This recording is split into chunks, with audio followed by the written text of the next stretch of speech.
Hey LEGO buddies, welcome back for another Pythonic adventure. In this video, we'll dive into the most exciting trends in Python for the year 2025. Python continues to be the go-to language for artificial intelligence and machine learning.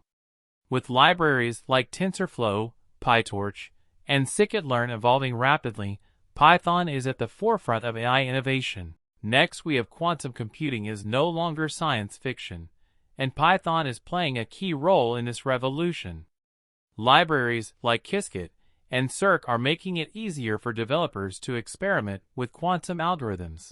And finally, data science remains one of Python's strongest domains. Libraries like Pandas, NumPy, and Matplotlib are constantly evolving, and new tools are emerging to handle big data and real-time analytics.